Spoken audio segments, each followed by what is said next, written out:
As a television watcher, you've probably noticed, although maybe only subconsciously, that product categories tend to use a lot of the same musical styles and instrumentation time and time again.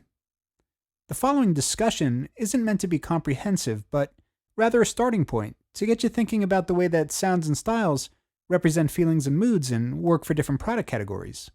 Let's take a look at some of these.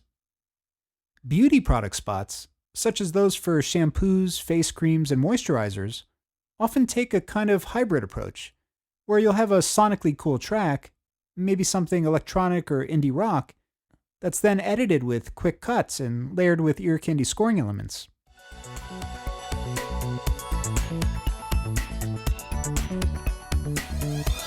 This is most often the case when the spot is targeted to a younger demographic and the product wants to convey a certain hipness to its audience.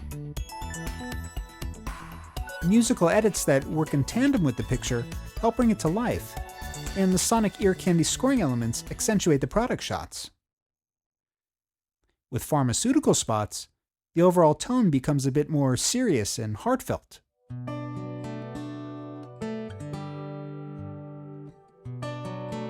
The music usually functions a bit more like a music bed, in contrast to the quick edits and sonic playfulness of the beauty product spots.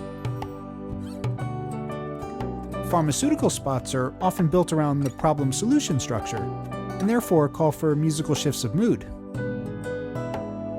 Musical instrumentation here tends to be more organic and acoustic, and the musical content generally becomes more positive and hopeful when the product is introduced into the storyline. When the fair balance section begins, the music must be careful to stay out of the way of the voiceover. The fair balance section, by the way, is that section where you hear the VO say something like, "If you experience any of the symptoms of heart attack, stroke, nausea, etc., consult your doctor."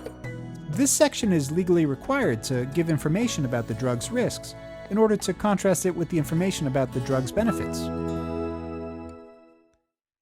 The challenge in these pharmaceutical spots is to make sure the music doesn't become too stagnant and repetitive, yet doesn't become too busy either and stays out of the way of the voiceover. When I think about sales spots, the first thing that comes to mind is high-energy music.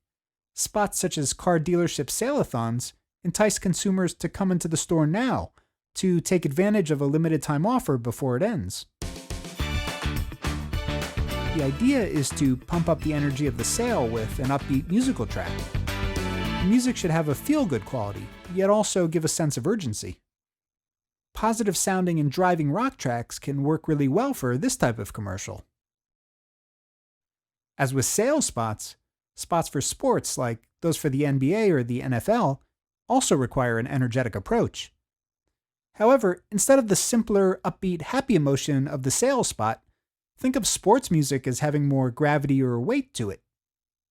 Not that sports spots are sad, but rather they're all about the big emotions that come from competition like victory and glory.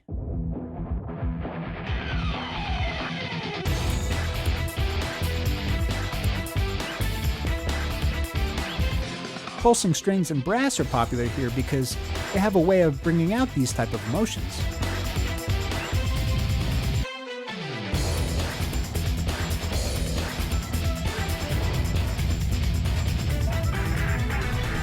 When combined with rock and electronica type tracks, strings and brass produce that perfect combination of energy, power, and competitive victory. As a final example, holiday spots, as in those occurring around Christmas time, are all about good feelings and Christmas cheer. Around this time of year, you'll hear a lot of spots with sleigh bell sounds, glockenspiel, tubular bells, or any kind of bells for that matter. Somehow, the sound of bells seems to go perfectly with wintertime. Popular songs are often remade in new ways and layered with these holiday sounds. My hope is that you'll begin to think about the way elements like sound, style, and tempo can represent feelings and emotions. An experienced commercial composer is able to utilize and manipulate these elements to make a spot more effective. With that being said, don't shun the potential of the outside-the-box approach as well. Often something unexpected can work wonderfully. At this point, you're probably wondering if there's some typical ways to end spots. Well, yes there are, and I'm going to show you some in the next video.